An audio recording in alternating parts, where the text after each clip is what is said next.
Hey everybody, I'm Zach. And I'm Jesse. And you're watching Tesla Time News. Episode 337. And now you know.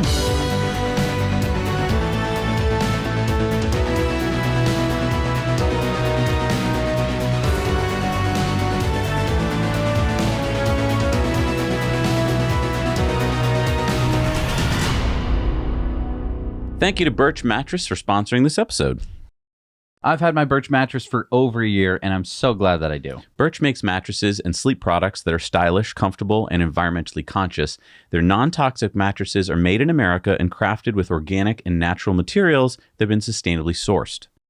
It was important for me to choose a mattress that was made with organic and natural materials. So the Birch Luxe mattress is made up of 8 different layers of organic cashmere, organic wool, organic cotton, and 100% natural latex.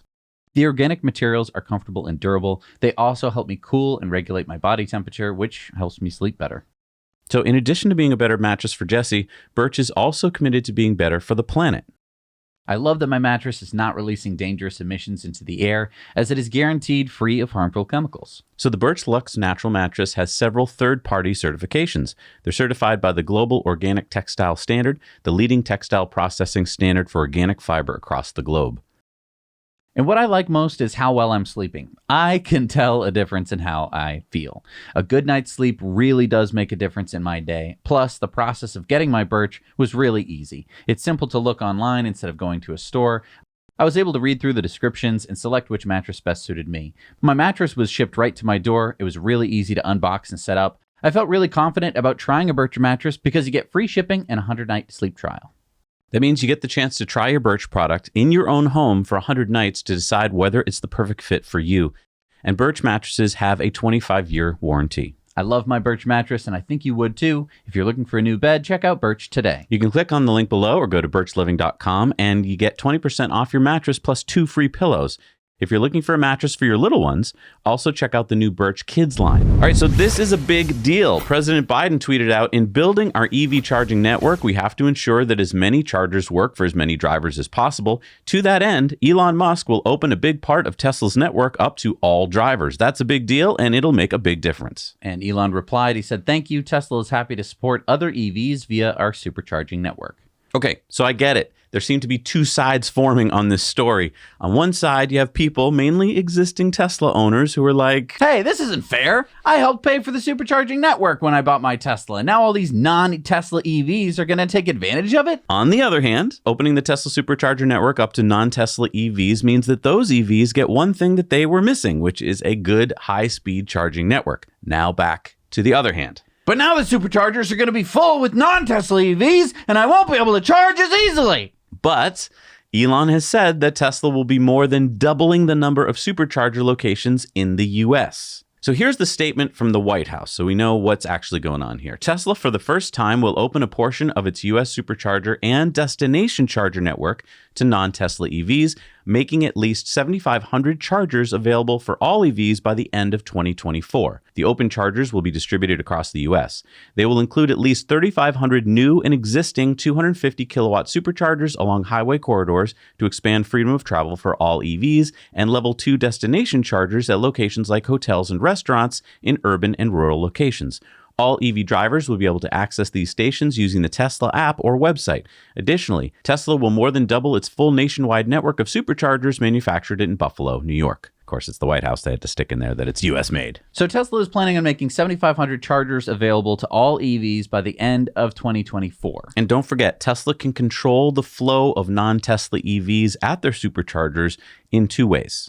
Number 1 is that Tesla controls the pricing of the superchargers through its app. So if Tesla needed, they could raise the price per kilowatt hour to make it less attractive for non-Tesla EVs at a particular location to charge there during a certain period of time. And number 2, Tesla can decide how many supercharger stalls at a given location are available for non-Tesla EVs. So again, if a certain location is getting full of non-Teslas, then Tesla can lower the number of stalls available for non-Teslas to charge at, which ipso facto means more stalls for Teslas. And lastly, but arguably most importantly, from a Tesla stock owner's point of view, the federal government has earmarked $7.5 billion for EV charging, and Tesla stands to get a huge chunk of that because They have the most high-speed chargers, and they can build them faster than anyone. And make no mistake, this is a race to get that money as fast as possible. And unlike other automakers who don't have charging networks of their own, Tesla does. So this federal money is going to Tesla. So Ford and GM, they can all suck it.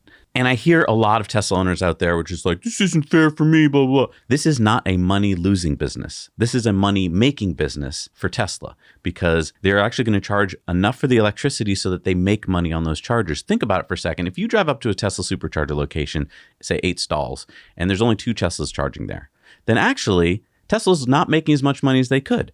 If it's pretty much full of EVs, then Tesla's making the most it can from that location. So I think this is a good thing. It's a profit deal. Takes the pressure off. The other thing I want to point out is that the federal government has come out with 5 guidelines for charging. And one of those guidelines is that all the chargers are going to have at least 97% uptime. Well, Supercharger network for Tesla has over 99% uptime, so that's not going to be a problem. But the question I have is, how's the federal government going to enforce this? Like, how are they going to punish chargers if they're not up for, is it the whole network that gets punished, or is it per charger? Well, that's a good question. Right. I don't know. Now, there's one tricky thing in this thing, and that's the 7,500 charger number. That's the number of chargers. That's not necessarily the number of supercharger locations or supercharger stalls. Right. That includes destination chargers. And I would argue that Tesla destination chargers have been open this whole time. You just basically needed a weird adapter. I know that Tesla does make some standard J1772 regular old plugs, high-powered wall chargers, excuse me. So I'm not sure if this is what Tesla's talking about. I mean, that's a very easy thing for Tesla to do. Oh yeah, you could use our destination chargers, which you could have used anyway. But will they make it so that the EV owner has to have their own adapter, or will they have like little adapters chained there? Well, in this case, destination chargers are not owned by Tesla. They have been bought by a third private party. Company, right? So it's either a private company or a person. So I'm not sure how they necessarily open it, since I think it has been open. So maybe that's just semantics. Some nice free political capital that they can just throw in there. So we're really talking about 3,500 Tesla superchargers. That's a good point. And yeah, I think it's going to be using Magic Dock. Now, there's one other point in the guidelines, and that is that there has to be a single app that can charge at every charging network. Right. The federal government doesn't want it so that you have to have what you have now, which is like an app for every single network. And that's the big question here. Will there be like one app that rules them all? Right. And then you'll get an API from each of those companies that work with it. It said in the White House document that you can use the Tesla app. It did say that you can use the Tesla app. I think that it's probably going to take a ridiculous amount of time for there to be this centralized app that all the other charging networks are going to be able to use. I, for some reason, don't have that much faith that that app is going to work. I don't know why. I know that it should be simple, but I know that it won't work. There'll be a Department of App Integration. So I think it's U.S. Federal App Integration Department. How can I help you? I think it'll be fine. You're just gonna need 4 apps. The Tesla one. This is for non-Tesla drivers. The Tesla one, Electrify America, Charge Point, maybe just 3, maybe Blink. I don't even have Blink. Okay, comment below how they're going to work this out. I don't know. Gosh, that's a big, ugly adapter. Oh, you're talking about the CCS to Tesla adapter pictured here. Yeah, I mean, we're talking about it this week because Tesla just lowered the price from $250 to $175. But before you rush to the Tesla website to buy one, just make sure that you log into your Tesla account to see if it will work with your Tesla. Okay, so I'm logged into my account, and it says that my 2016 Model X, for instance, appears to need a retrofit before it will work. In fact, I think all Teslas built before October 2020 will likely need the ECU retrofit. But if it does work, you can get up to 250 kilowatts of DC fast charging when used with a CCS DC fast charger. Now, will this be necessary for non-Teslas to charge at Tesla Superchargers? No, because think about it. They need the opposite adapter, the Tesla plug to CCS, not CCS to Tesla. Right. Now, you can also find this adapter from Electron for $179, although this one says you can only pull up to 150 kilowatts. So seeing that the adapter from Tesla is now cheaper, I think you'd probably go for the Tesla one. Right. Hey, and it would really help us out if you hit the like button right now. It helps that YouTube algorithm to help share this with more people, and that helps the channel. So thanks. So this Friday, February 24th, someone will be the lucky winner of a Tesla or Rivian of their choice. This is when Climate Exchange has their live drawing for their 7th annual raffle. So we're so happy to be working with and grateful to have Climate Exchange sponsor this episode. This annual fundraiser helps Climate Exchange fight the fossil fuel industry through advancing state climate policy. And you can help fund Climate Exchange for the year through this raffle. This year's grand prize is the chance to win a Tesla Model X Plaid, Model S Plaid, Model 3 Performance, or standard range if you want, or a Model Y. Or select the Rivian R1S SUV or the Rivian R1T pickup truck. You get to pick your EV, and Climate Exchange will even take care of the taxes. The full prize is worth up to $250,986. So they're only selling 5,000 tickets. They're almost sold out, so your odds of winning are really good. But forget about running out of tickets. You're running out of time. Right, and if you don't win the grand prize, you can still win $10,000 cash for second place, $5,000 for third, $3,000 for fourth, and $2,000 for fifth place. So there are a lot of chances to win. And tickets are just $250. Again, you do not have a lot of time. The live drawing is set for February 24th. So quick, get on it. Yeah, get there before the last ticket sold. Go to carbonraffle.org. So this next story, if you listen to the mainstream media, is a big story. But in my opinion, it shouldn't be. You see, NHTSA, the National Highway Traffic Safety Administration, has recalled 362,758 Teslas. Well, that sounds like a big deal, but hang on. As Sam Corus from ARK Invest points out, seems like there should be terminology introduced to differentiate between recalls and software updates because, one requires something to be recalled and the other doesn't. And Elon agrees. Definitely, the word recall for an over-the-air software update is anachronistic and just flat wrong. So what are we talking about here? Well, let's address this. First, let's read NHTSA's recall language. Tesla's recalling certain vehicles equipped with full self-driving beta software or pending installation. The FSD beta system may allow the vehicle to act unsafe around intersections, such as traveling straight through an intersection while in a turn-only lane, entering a stop sign-controlled intersection without coming to a complete stop, or proceeding into an intersection during a steady yellow traffic signal without due caution. In addition, the system may respond insufficiently to changes in posted speed limits or not adequately account for the driver's adjustment of the vehicle's speed to exceed posted speed limits. So it's great for the media to use this recall to create FUD, but as Tesla responded, Tesla will deploy an over-the-air software update at no cost to the customer. The over-the-air update, which we expect to deploy in the coming weeks, will improve how FSD Beta negotiates certain driving maneuvers during the conditions described above. And let's not forget, full self-driving beta is still just beta software. The cars are not able to drive themselves yet.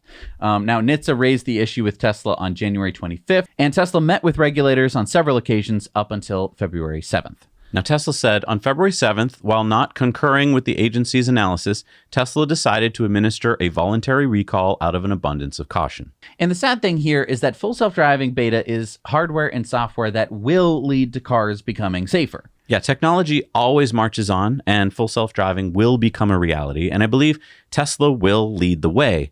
I'm all in favor of regulators ensuring that cars are safe, but I believe that if Tesla's full self-driving is unsafe, then Ford's Blue Cruise needs work too, because I can way more easily get into an accident using Blue Cruise than Tesla's full self-driving beta. So here's what I think has happened. Tesla had been coming out with updates pretty steadily on full self-driving beta.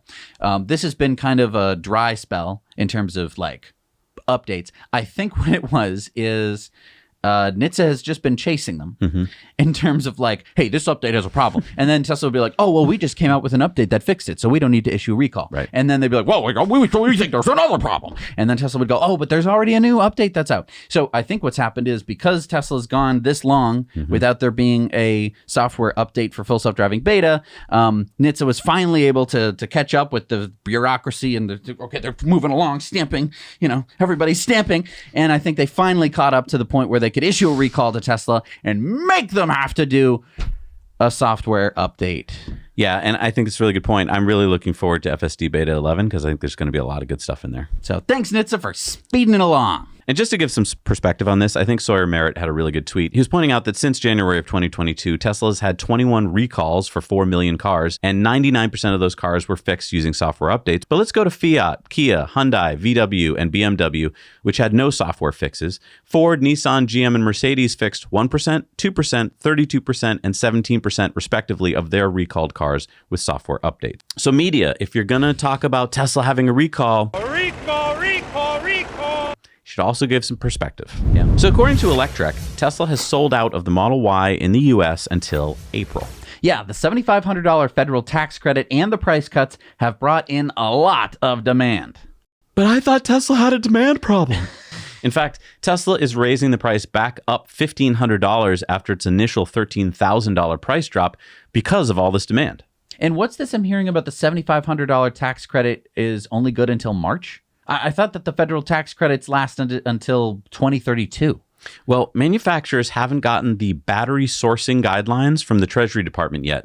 That should be coming in the next few weeks. So Tesla doesn't know if they will qualify for the full portion of the credit until they get those guidelines and see if their batteries qualify fully. Oh, right. Because if after March, Tesla doesn't have at least 40% of battery materials coming from North America and other countries on the cool kid list, then Tesla could miss out on $3,750 of the credit. Right. We just don't know for sure what percentage of the battery materials comes from the approved list of countries. We're going to be following this closely as we learn more. But we are going to talk about this more on the Investor Club this week because we have some conjectures about that. But I do want to mention that the Model 3 is not sold out. I think a lot of people are waiting for the refresh. So if you're looking for a Tesla and you don't mind having a sedan instead of the SUV, that's still available. And because of Tesla's price drops in California, you can now qualify for $2,000 of state incentive. So that's why I think California sales are going through the roof. And I think that it could start to get a little dicey for some customers of Model Y and Model 3 as we come into the end of March, because I love how the IRS can just like, wait, we're going to do some things with taxes and we're not going to tell you about it until it's probably too late for you to do anything about it. It's really, really scuzzy. It really is. I mean, I'm sorry. Like, if any business did that, we would be boycotting them. Yep. But the IRS Let's boycott the IRS. But the IRS can be like, yeah, we're going to come out with some stuff and maybe you could save $7,500 or maybe it's only $3,000. We're not going to really tell you the rules until you have already put down money on a car and maybe already bought the car. But, you know, good luck. Good luck out there. Right, because the 40% of battery minerals has to do with the value of those minerals, and it's complicated. So, yeah, we'll get into that more on Investor Club. So we have new information about Tesla's Hardware 4 from Tesla White Hat hacker Green the Only. So he took apart a new Model X, and he found that it has Hardware 4. He suspects that Elon will announce on March 1st at Investor Day that all new Teslas off the line will have the new hardware, which Elon said at the Q4 earnings call recently would be 2 to 3 times better than Hardware 3. Now, I was okay with Hardware 4 being better. I mean, why wouldn't it be? But I was hopeful that even though Elon said it wouldn't be economical to retrofit Hardware 3 with Hardware 4, that, well, you still could.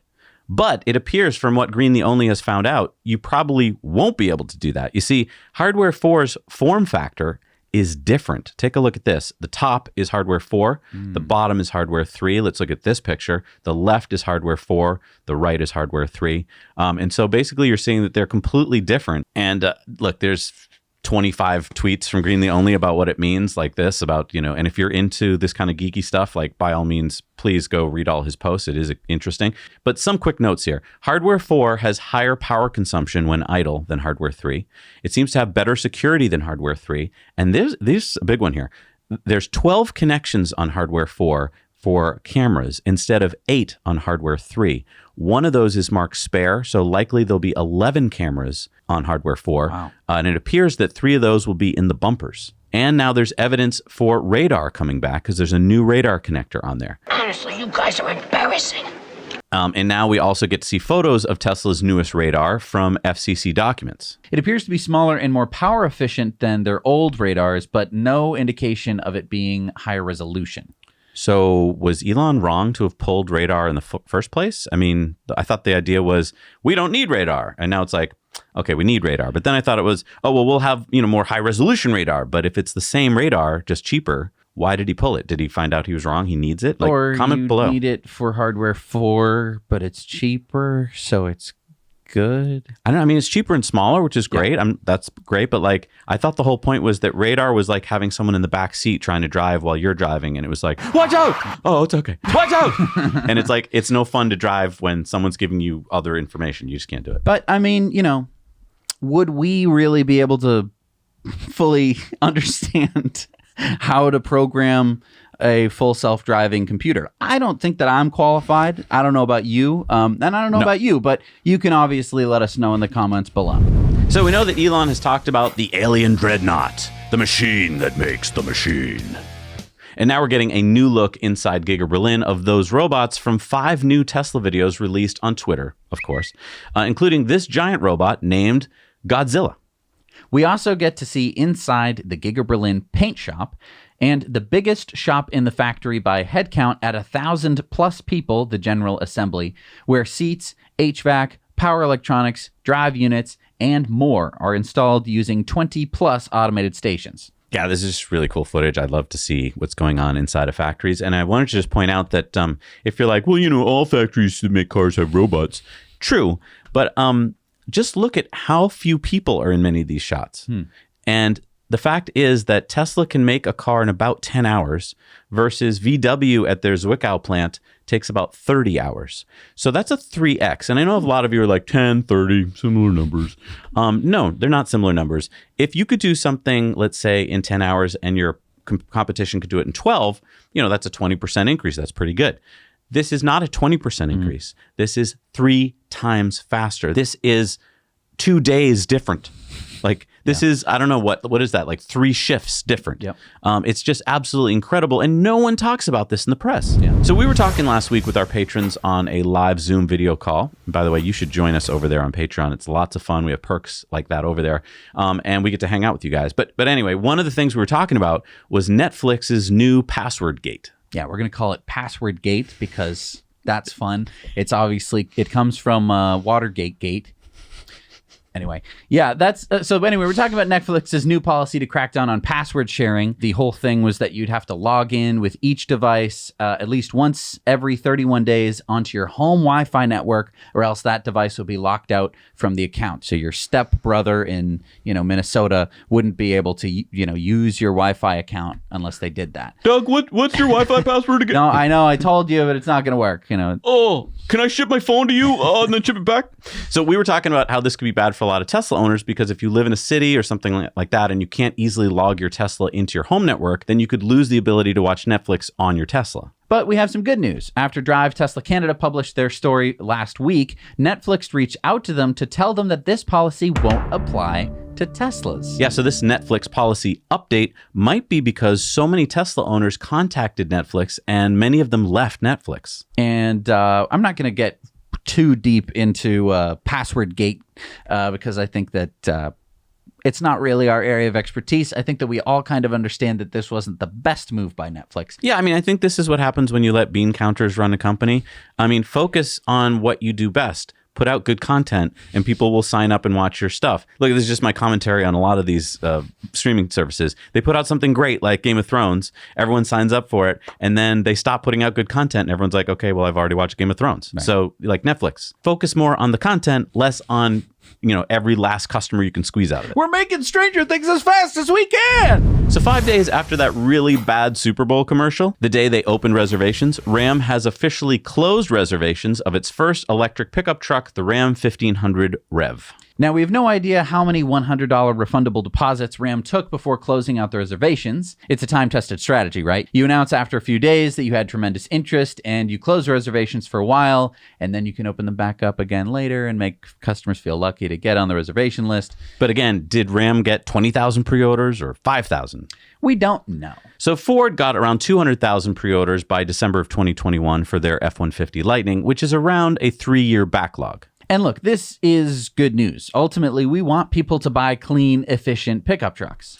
And Ram CEO Mike Cavall says that Ram will be showing a mid-sized electric pickup truck concept to dealers in March to see if it's the right truck.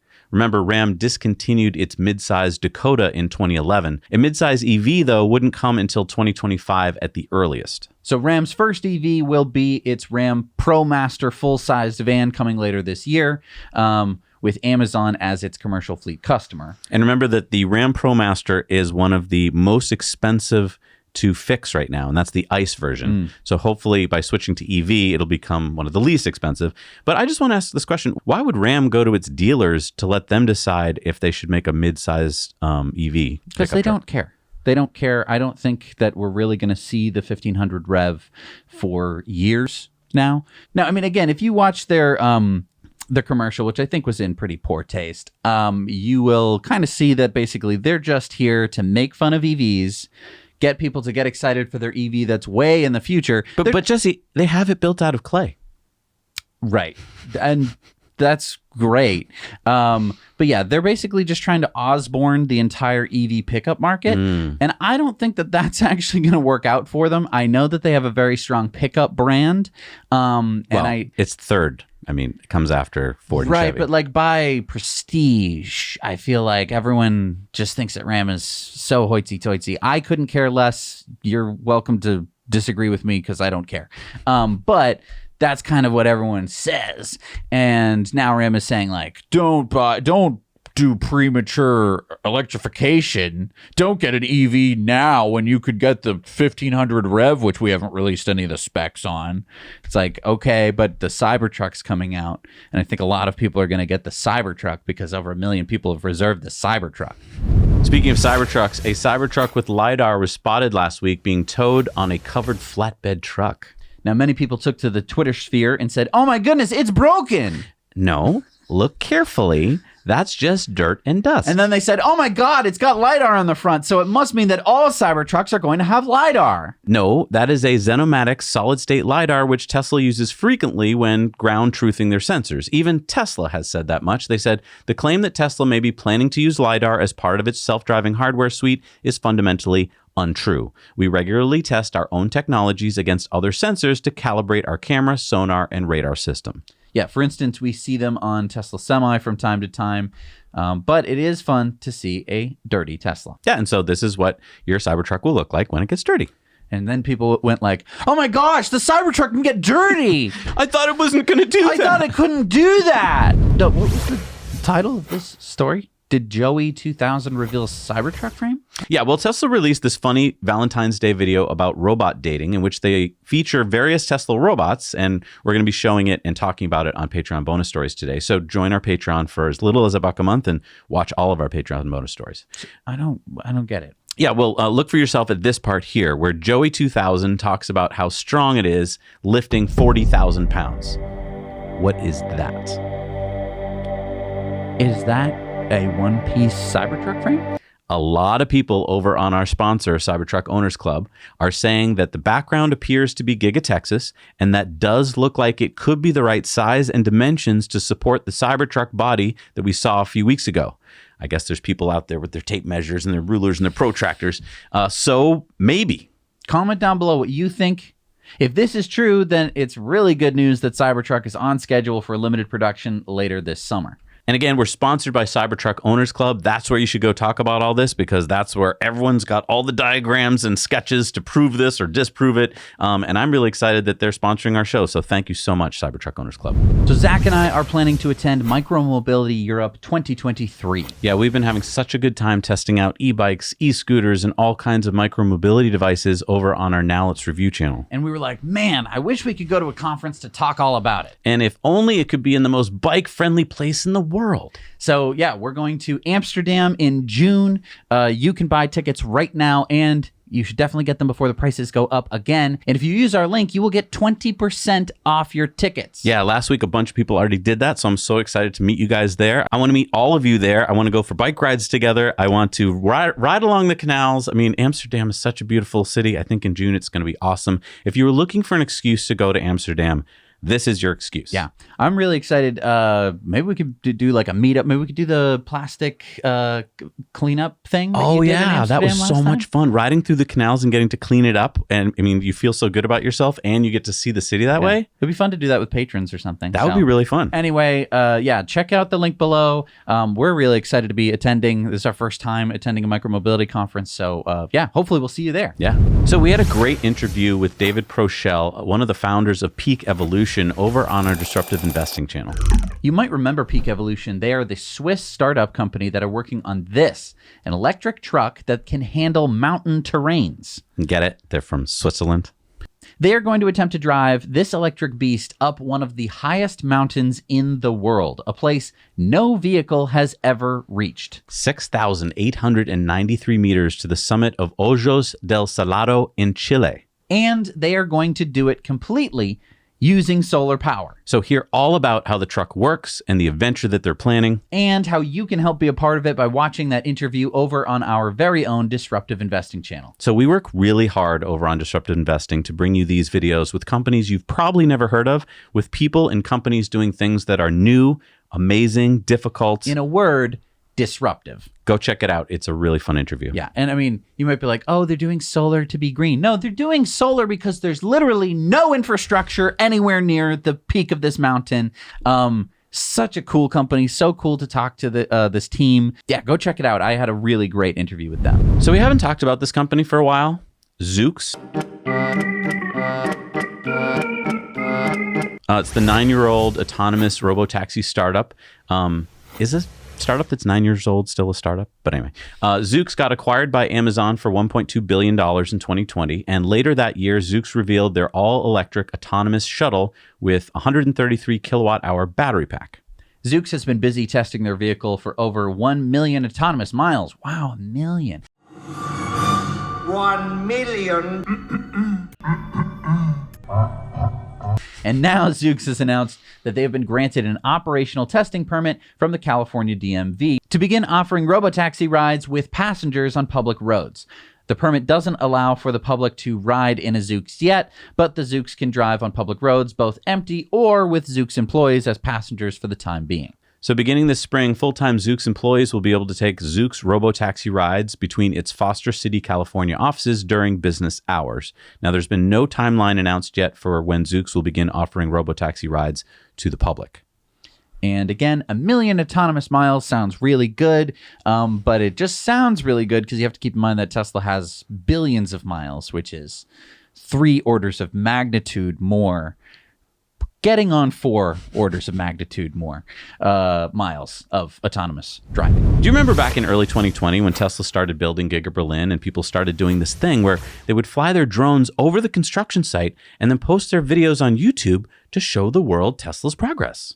Yeah, I remember that some nitwit at Tesla tried to stop it, and so we told everyone to tweet at Elon to allow it. And it worked. Right. Elon said, fine by me. And since then, we've had wonderful people like Jeff Roberts and Joe Tegmeyer and the whole quad squad over at Giga Texas filming the construction with their drones. And Tobias Lind, along with Andreas and Robert, a.k.a. Wolfpack Berlin, flying over GigaBerlin. So why are we talking about this? Is this like a walking down memory lane segment or something? I wish. No. Last week, Robert and Andreas of Wolfpack Berlin were told that they could no longer fly their drone over GigaBerlin effective immediately. Does this have something to do with the story from last week about Tesla getting in trouble for building their solar canopy over that parking lot without the proper permits? We're not sure, but sources have told Drive Tesla Canada that the GigaBerlin team didn't want prying eyes seeing factory construction. You remember, Elon wasn't happy with the halt construction order last week. But I don't think that this was Elon's order. No, I doubt it. I think that the blame is trying to be placed on the drone pilots, when in fact, if Tesla didn't pull the proper permits, it's Tesla's own fault. And in fact, they should be thanking the drone pilots, because if that solar canopy had been completely built without getting the proper permits, Tesla could have been fined or ordered to dismantle the entire structure. Catching it as early as they did is actually a good thing. But this means that somebody had to ruin it for all of us. And I'm not blaming the drone pilots here. I think that what they do is amazing. But some bureaucrat was like, well, if we don't have the drone pilots flying overhead, nobody will know. And I can do my job a little bit easier. So is this going to affect drone flying at Giga Texas? Is that how people sound in GigaBerlin? No, Joe Tegmeyer says he hasn't heard anything and he'll continue flying until he is told not to. Now, they can still fly at GigaBerlin, but they have to fly at a distance, like on the edges of the property, and they can only do 1 flyover per quarter. Well, I mean, this is bull. I mean, I'd understand if the drone pilots were crashing into people or being disrespectful or disrupting people, but they haven't. So people, I guess we're going to have to do it again. Head over to our Now You Know Clips channel. We're going to have a special clip just for this. We're going to record a whole separate little segment so that way we can tweet it at Elon and let the drones fly. This is one of those stories that we wish we didn't have to spend our time or yours reporting on. Yeah, you're talking about Tesla having to defend allegations that it fired employees at its Buffalo, New York Gigafactory because they wanted to unionize. Yeah, Tesla posted a blog post explaining the facts that, unlike what the press has been saying, Tesla had been on a hiring spree over the last 6 months in Buffalo, hiring a lot of new employees, over 200 in fact. Yeah, these are employees for the autopilot labeling team. Their job is a pretty tedious one, I'm sure, watching videos from Teslas and then labeling things manually. Exactly. And Tesla conducts performance review cycles every 6 months. So employees get a performance rating from 1 to 5 in each cycle. On February 3rd, about 4% of the team got low review scores and they were let go. This predated the union campaign announcement 10 days later, so the union can say that Tesla fired them because they wanted to unionize, or maybe, just maybe, Tesla let them go because they weren't performing well at their jobs. Yeah, you decide for yourself and let us know in the comments what you think. Look, up in the sky, it's a bird. It's a golf cart. It's a plane! No, I'm pretty sure that's a golf cart. It's actually Tracker's new Ox EV electric UTV. No, I'm pretty sure that's a golf cart. The Ox has a range of 60 miles and a top speed of 16.5 miles an hour. A lot like a golf cart. It can carry 2 people, and the bed can hold 500 pounds, and it can tow 1,200 pounds. Look, all I see is a lifted 2-wheel drive golf cart that you'd see in gated communities. But it's supposed to be an off-road thing. I mean, at least it has lithium-ion batteries instead of the old lead acids. But it costs $13,000. I mean, I'd like to know what people think in the comment section down below. I mean, will that 60 miles of range work on a farm or a ranch? Because I'm sure that's 60 miles like on a concrete track with no wind, elevation, or load. And if you're driving off-road, as we all know, going up hills and stuff, especially in the cold, you get much less range. So if I was like in Montana, I don't know that 60 miles would excite me that much. Yeah, I mean, it's an interesting looking machine. $13,000 feels a little bit steep for what kind of looks like a golf cart. I mean, there's a lot of $13,000 golf carts out there. It's true, but they aren't touted as off-road. No. This one is. So Mini is coming out with a limited series of electric Mini Cooper convertibles. This is basically just a convertible version of their pre-existing electric model, the one with 125 miles of range. How limited is limited? 999 of them. What? That's it? Yeah, I'm not sure if it has to do with homologation regulations or if it's just to be exclusive, but Mini will only be making 999 of them. Is it worth it to only build 999 of something? Oh, yeah. I mean, definitely. They're already making the gas version of the convertible, and they also already make the battery electric non-convertible version. So you have all the parts. But why do this at all? They can't possibly be making a profit off of these. Well, we don't know what the price will be yet, but this is almost all to do with brand. What? Yeah, I mean, first off, it's a nice greenwashy story. So you're focused on it being convertible. You kind of forget that this car has 10-year-old specs. 125 miles of range is a bit old. But only 999 people are going to even get to drive in this car. Right, but everyone gets to go, oh, it's so cute, Mini Cooper. And they're probably also hoping that the person who is going to get the electric convertible is going to go, I'm going to order it. And, oh, it's sold out. And then they're going to give up and get the gas version, where Mini knows that they're definitely going to make a margin and see them back in the dealership for repairs. Okay. I mean, it's great for 999 people. Maybe you're right, though. Maybe there's something to do with the less than 1,000. Maybe you don't have to go through as many hoops. Comment down below if you know what that's all about. So Ford announced last week that it will be building a $3.5 billion LFP battery plant in Marshall, Michigan, in partnership with Chinese battery maker CATL. The plant will produce 35 gigawatt hours of LFP batteries annually starting in 2026. Yes, that's many years away. That will be enough batteries for 400,000 of Ford's vehicles. Since Ford plans to build 2 million EVs globally in 2026, that would be 20% of Ford's annual output of EVs. And that would mean that the average pack from this plant would be 87 kilowatt hours. The plant will employ 2,500 Ford U.S. employees and an unknown number of CATL employees. So let me get this straight. The plant will be wholly owned by Ford, but CATL will make their batteries there. Look, we can figure out why Ford is doing this. Number one, Ford doesn't know how to make batteries like Tesla does, so they need big battery makers like CATL. And number two, Ford needs to make those batteries in North America if they want the IRA tax incentives for their vehicles. So who is getting the better deal, in my opinion? CATL. Ford, build a battery plant for us in America and then buy our batteries. Ford is here, okay? Can I just say that? Like, there is no way this is going to turn out well for Ford because down the road, CATL is the winner here. They got to get a plant. When Ford goes out of business, they'll still be making batteries there. All right, it's time for Into the Future, sponsored by Henson Shaving. And I absolutely adore my Henson shaver. It feels like I've unlocked this in a video game, or like I paid the DLC for like the special item. Because it's really nice to hold something that is machined out of aluminum, or you can even get the titanium one. That one is really nice too. It's denser. That's it. The geometry is the same, but it's just denser. And you can use really, really cheap blades. It's like 5-10 cents a blade. I want to stress the sustainable part of this whole thing. This is why I love the brand. Instead of using those disposable packs with all the plastic and stuff, these are just simple, very thin steel blades that can be recycled. Yeah, and they give really good shaving performance. I've noticed a big difference using my Henson shaver. You can use our code and get 100 blades for free if you put the blades in your cart at checkout and use our code down below. Escape into the future. So talking about the future, a lot of people talk about drones, especially electric VTOLs, right? Vertical takeoff and landing drones. So Blade Air Mobility and Beta Technologies are going to basically work together to have this. This is a way that New Yorkers could soon be taking to the air in air taxis. So if you look up into the sky, New Yorkers, you might soon start seeing this flying around. They've been testing these out over New York. This is Beta's air taxi, the Alia 250 EVA. It has a 250 nautical mile range and it can charge in just 50 minutes. They also have a cargo version, so I'm pretty sure this is going to be exciting as last mile delivery for companies like Amazon, because then they can load it up with stuff and cut through all that traffic in New York. So like you're going to have to go out to your window, your 30-floor window with a long stick? No, think about this. If you have a big building in New York, right? You could put all the packages for that building onto one drone, fly it to that building roof, and then just deliver all the packages in the building. I mean, each building's like a small town.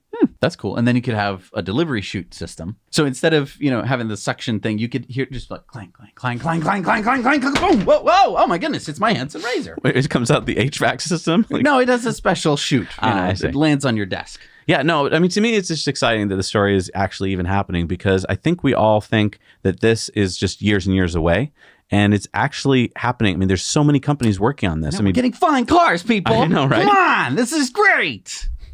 All right, it's time for Going Green. And we go from the air to the water. Chris Craft, anyone into boats has heard of this company, and they've been making boats since 1874. Yeah, this Sarasota, Florida-based company is now a subsidiary of Winnebago Industries. They bought the company. And the reason that we're reporting on them here is this century-and-a-half-old company is finally moving into electric with the unveiling of the Chris Craft Launch 25 GTE concept in Miami last week. With a 133 kilowatt-hour battery pack and an EVOA propulsion electric motor, it can produce 420 horsepower and a top speed of 50 miles an hour with 2 hours of runtime for this 25-foot boat. It has a dry weight of 7,755 pounds. No word yet on the price, but you know what they say. If you have to ask. Now, why do they give the dry weight if it's a boat? It's going to be wet. That's a good point. I guess you have to dry it off first before you weigh it. I couldn't find the price. I typed in Chris Craft Launch 25 GT, and I found the prices of the other boats, which were, fairly reasonable, I thought. But I have no idea if it's going to be like an order of magnitude more expensive or what. I feel like we never, ever get prices on boats. And my question for, please comment down below, is the 2 hours of runtime. I'm not a huge boat person. I'm more of a sailboat person, so I get unlimited wind power. But is 2 hours enough for you guys, or do you think that that's going to be a no-go? All right, it's time for Sunspots. So I thought we'd give you an update on the Vineyard 1 offshore wind project that is currently being built off the coast of Massachusetts. Now, this is big news for the whole U.S. because if you remember, even though it's technically not the first offshore wind farm in the U.S., it will be the largest. Yeah, the title of first offshore wind farm goes to the 30-megawatt Block Island wind farm, which went online back in December of 2016. But Vineyard 1 will be over 25 times bigger at 800 megawatts, or enough power for 400,000 homes, and it'll reduce the carbon emissions by 1.6 million tons a year. So what's going on? When will it come online? So right now, Germany's EEW SPC has completed these.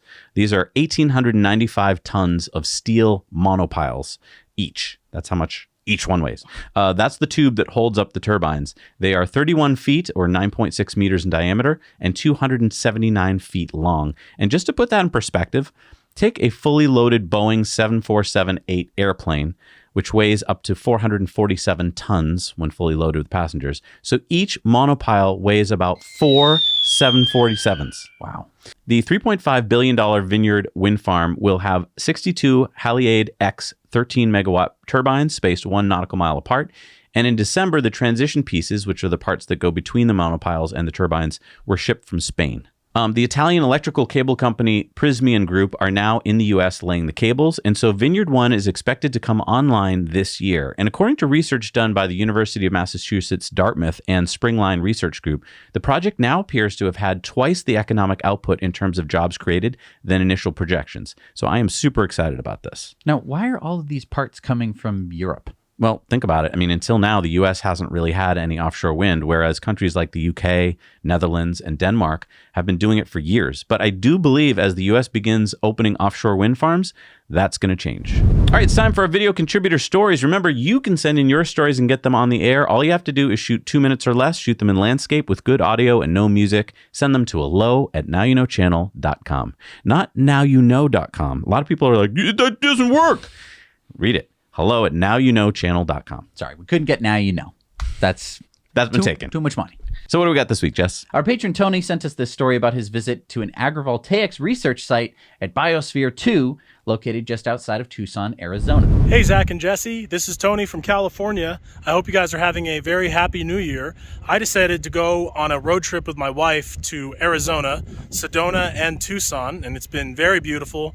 A little bit of a rainy new year, and right now I'm just outside of Tucson at the Biosphere 2 complex, which was where they did a really interesting experiment back in the early 90s about seeing if people could maintain small replicas of Earth's biospheres within a sealed system.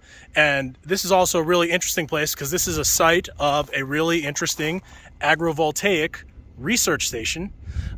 This is where some of the pioneering research in agrivoltaics done by Dr. Greg Barron Gafford has been done, including the research that showed that tomato plants grown on their agrivoltaics would use water like 3 times more efficiently and have higher yields in these really warm desert climates. And they've got all kinds of really intense data collection systems. You can hear sensors and stuff buzzing here, and it's a really cool research site, and I'm glad that I got to come out here and see it. I'm really excited, as you guys are, and I know many people watching the show are, about the future of agrivoltaics, and it's really cool to see a laboratory that's really been working on it. Anyways, now you know. That is so cool. I love to see things like in first person. Thank you so much, Tony. And isn't that from the movie Biodome? I think so. I think so too. Was Pauly Shore there? Is he still stuck inside? Agrivoltaics? It's really sad that that's what we remember about this project. A stupid movie with Pauly Shore. It was pretty stupid, yeah. The movie or the movie? Oh, okay, yeah. No, Yeah. but that's what I mean. The science wasn't stupid. We should get Pauly Shore to advertise agrivoltaics. Mm-hmm. Come on. We can get someone better. I think Tony could do it way better. It's true. All right, it's time for our Patreon bonus stories. And over on Patreon this week, we've got how much Elon gave to charity in 2022. A Model Y Sentry Cam helps catch a Kier. SpaceX sells something. Footage of a new Porsche EV. Along with Investor Club bonus stories and much more. So head on over to patreon.com/nowyouknow. Support us for as little as $1 a month and get all these Patreon bonus stories over there.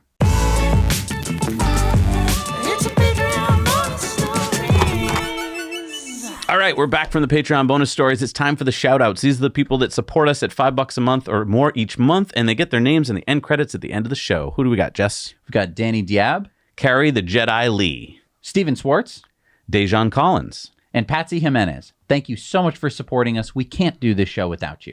Now, we did a poll this week. What was it? What do you think about Tesla opening up their Supercharger network in the U.S.? And remember, you have to be a patron to fill out this poll. So what were the answers? Most people were very excited about it. Oh, good. Basically, because it's more money for Tesla to open a better charging network for all EVs. So isn't that nice? And some people didn't care because they don't think it's going to be that many chargers. But some people are mad because it's going to clog up all the EV chargers. Well, it's a small number, though. I think they're wrong, too. I think it's going to be fine. I hope. All right, now we're moving Elon's tweets of the week back off of this show for at least this week because there's like 60 or 70 tweets this week, and it's just too much for the show. So if you're like, where's tweets of the week? It's a separate video. It's right over here on our Now You Know channel, so just go click over there. All right, it's time for Community Mail Time. Community mail time. Remember, you can share your stories, your photos, and your videos with us. We love them. Send them to hello@nowyouknowchannel.com. So Rafi spotted this Mercedes EQS 450 Plus in Hong Kong. Mike saw this Amazon Rivian delivery van on the highway in Phoenix, Arizona. Kathy spotted this Lucid Air in Fremont, California. Drew saw this green-wrapped Model X on a tow truck while snowboarding in Eagle Vale, Colorado. Lenny spotted this Model Y in Queens, New York with a robotaxi license plate. Oh, that's cool. Tommy spotted this Walmart Ford E-Transit delivery van. Joseph spotted this pink Model 3 in Sunrise, Florida. I feel like we've seen this one I before. feel like we have. Chris saw this Waymo Jaguar I-Pace on the highway in Los Angeles. Craig wrote to us. He says there's a new sheriff in town. This new Mach-E police car in Kirkwood, Missouri. Kirkwood was established in 1853 as the first planned residential commuter suburb west of the Mississippi. We're just west of St. Louis. Check out this Honda Insight that John Wayland converted into EV2. It has 400 plus miles of range using the heart of a GM EV1 under the hood, a 71.6 kilowatt hour battery pack, DC fast charging. So there's the Honda Insight on the left, the GM EV1 on the right. Thanks to Steven from the Seattle EV Association for sharing it with us. And we'll put a link to more information below because it's really cool how it's built. That's so fun. Now, Ren got this email from Tesla offering him an extra $5,000 for his 2013 Model S that has free supercharging for life. Ren has over 200,000 miles on his Model S, and he says he's not selling anytime soon. It's interesting to see how much free supercharging is worth to Tesla. I mean, do you think that's why they're offering $5,000? I kind of think so. I think now that they have some data, they found out that it's costing them a lot of money, and the price of electricity is just going up. So I think they're like, let's get these off the road. Weird. Yeah. All right, it's time for Supercharger reviews. Let's see what's out there in the world. Hello, Zach and Jesse. We are at the 8-stall Supercharger at Brody Lane and Sunset Valley in South Austin, Texas. Seems like a relatively new Supercharger. We're doing 250 kilowatts. It looks like this is in a shopping center across from a Home Depot is across the street behind me.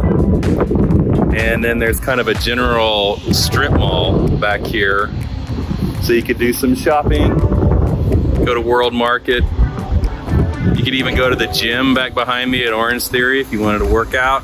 Overall, I would rate this one a 6 out of 10. It's kind of the last Supercharger on the south side of Austin before you head out west. This is one of the newest Superchargers here in Sofia, Bulgaria. We are in Paradise Center. That's a shopping mall. As you can see, it's in the parking lot. 6-stall Supercharger. I was gonna give it 10 out of 10, but due to the fact that it's pretty hard to actually get out of the parking lot of this shopping mall, I'm gonna have to give it 9 out of 10. However, the area is very busy and you've got everything from supermarkets, all kinds of restaurants, so 9 out of 10. It's Morgan from Abbotsford, BC now at the 8-stall V3 Supercharger that just got installed here. And it's in the new Highgate Mall. It's in the underground and parking section L. Tons of great restaurants and boutique shops, as well as a Walmart and a Cineplex. So if you're going to be here for a while, there's lots of stuff to do for sure. This is Haven. I'm in Lafayette, Louisiana at a 250 kilowatt charger. It's awesome. It's about 10 stalls. We got a Target, a Ross, Petco, a few little eating joints. Because of the supercharging is so freaking fast at over 900 miles an hour plus, I'd have to give it a 10 out of 10. Now you know. Thank you so much for doing Supercharger reviews. We have all the Supercharger reviews on our website on a map, so you can see where they are in the world. You can see if you want to visit that Supercharger, or maybe you want to skip that one and go to the next one. And it's okay to be harsh. Harsh with your... Be harsh. Yeah. Again, 10 stars is like they served you coffee or something. 5 stars is great. I would say 3 stars is passing.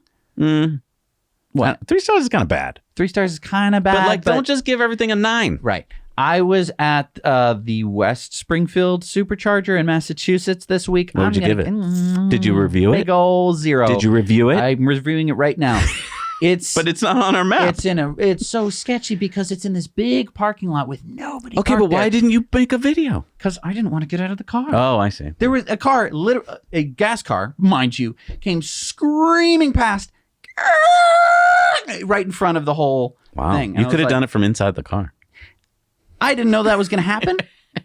And then I left because So that does not make the beautiful Superchargers of the week. No. All right, it's time for new Superchargers. What do we got in the world, Jess? We got number 1 in Thailand. This is the 9 stall in Bangkok at Central World, Thailand. Nice. Woohoo! Yeah, new country. They're selling them there. Woo! We got number 80 in New York, the 12 stall in Tully, New York. We got number 45 in Illinois is the 20 stall in Waukegan, Illinois. Number 1586 in China is the 3 stall in Suzhou West Hotel. Got number 41 in Maryland is the 11 stall in Ocean City at Ocean Gateway, Maryland. Number 39 in Georgia is the 8 stall in Peachtree City, Georgia. Number 69 in Taiwan, nice, is the 6 stall at Hualien Zulin Knib, Taiwan. Number 105 in the UK is the 10 stall in Newark, UK. Number 157 in Germany is the 12 stall at Wertheim at Olmosberg, Germany. Number 137 in France is the 12 stall in Honfleur, France.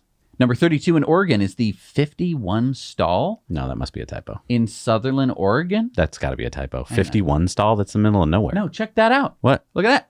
That's from Tesla's website. They say 51 stall? I don't know why you didn't just make 50. Wow. 51. Someone's got to go check that one out for us. Definitely, please. We got number 19 in Tennessee, the 11 stall in Mount Juliet, Tennessee. We got number 117 in South Korea. It is an 8 stall at Gwangmyeon Station, South Korea. And number 60 in Japan, number 4767 in the world is the 4 stall in Fuji River, Japan. Wow. Nice number this week. Yeah. Just kind of perfect. Great. Thank you so much for joining us this week. I know that the show must be a little bit different this week because Tweets of the Week wasn't in it, but if you put it in it, it would be. You would still be here. Yeah. I mean, look, I think Tweets of the Week is so important. It really gives me a view into Elon's mind. I've said this before, and he's getting so much more talkative now that he owns Twitter. Now, I know a lot of those tweets are just about mundane things, and I don't put all those in. So, I mean, if I had put all those in, we'd be talking like 200 tweets. I go through, I pick out just the ones that, I want to talk about. And so I think it's a really valuable way to get insight into him. It's also fun. So go join us this week over on Tweets of the Week and see if you enjoy it. Yeah, it's free. And if you want to check out our Patreon bonus stories or our Investor Club bonus stories, you can head over to patreon.com/90. Support this show. It really, really, really helps us out. There was a lot of stories this week that we just couldn't fit in this show, and there's just so much good stuff over on Patreon every week. So please join us there. You're going to get so much cool extra Tesla news for $1 a month. Right. And, there's usually a lot of stories over on Patreon bonus story, but this week was extra. So if you wanted to check it out, try it, at some point, this would be a good week to do it. And thank you so much for these people that are scrolling by here. These are the people that make this show possible, and we want you to join them. So head on over to Patreon, join us for $5 a month, and you're going to join us here along with some great other perks that you're going to get. So thank you, people. We'll see you next time. Now you know.